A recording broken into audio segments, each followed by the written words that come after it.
Hi there, this is Neil Kilby and Peter Schmitz. And Peter Schmitz, my production manager here, is having a hard time today. Peter, I want to warn you right now, we're live. Thank Okay, you. so Thank this you. is day 3 of finding hidden profits in your business, or often known as the download.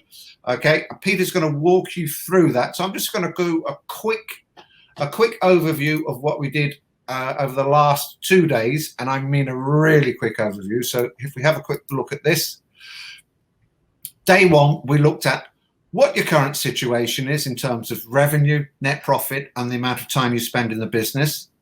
Then we look at what the target is, so the revenue, the net profit, and the amount of hours, and then we look at the difference. So in this example, we're looking to get another 500,000 in revenue and increase that total net profit by 300k and find an additional 30 hours in the week. So that all sounds very, very marvelous.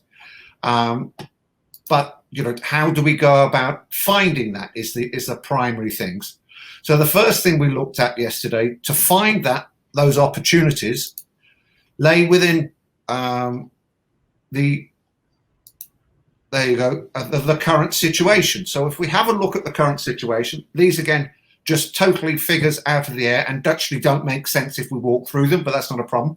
So we're looking for an average monthly revenue of 900,000.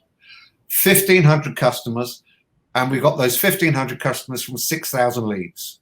We get that through traffic and revenue sources are through Facebook ads, Google, TV, radio. They come to the sales processes, they come to our website, and we prompt them to call us, and then we make a sale. Okay, so that's the current situation. And here's the clutter, which we discussed. All very well and good. That's the answers. Sorry, that's what we were looking at, and that's what we want to achieve. But here's the clutter. We've got roadblocks, the employees, salespeople not closing, and what we then did was put some numbers in that. And so I've just put some artificial numbers in there and some brain drains, like Mary leaves early on Friday. Facebook is deleting accounts left, right, and center, and the price of goods may go up in 2 years. They're not actually real problems. They are brain drains. Okay, so let's get back to Peter. Peter, could you start to lead us through what's referred to as the best month? Yeah, this is now at this point in the process. We've been talking to the client for probably 25 to 35 minutes, and we're now going to get into the meat of this, which is basically what did you do really well? What was your best month in the last year, maybe 2 years? And oftentimes when you ask a client that, you get the deer in the headlights. They don't know what their best month was. So we have to go look. We might look in their QuickBooks. We might look in their Google Analytics. We're looking for something that worked extremely well and what made it work well. So we're going to dig back in time. And let's say it's I'm going to use December just as an example. They have a big month in December. We put in the numbers. They did $100,000 on their $1 million budget, whatever. They got extra gross sales, and they don't know why. And we look at what's been sold and what was the promotion used. And in this simple example, it's a Christmas sale, right? They did some type of sale and got a lot of extra business. Now, the profit might have gone down a bit, but they got a lot more customers in the door that they can sell other things down the road.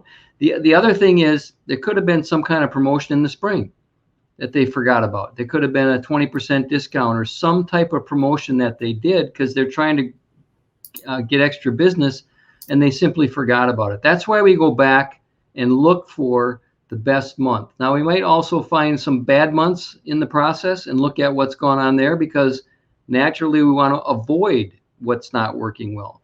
But the goal here is to find your best month, your best 2 or 3 months, and figure out what worked. Did it work well enough to basically repeat it?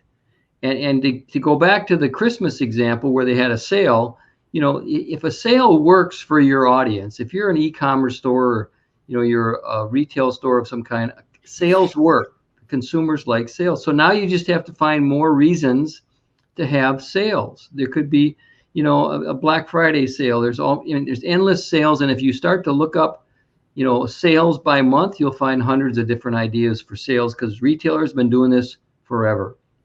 And so what we're looking for here is a way to boost sales pretty easily and not go reinvent the wheel, not go deploy some brand new strategy that they've never done before. Go find something that the business owner has done in the past and it's worked well. And he just basically forgot about it. And surprisingly, in probably 70, 80% of our consultation calls like this, we find something.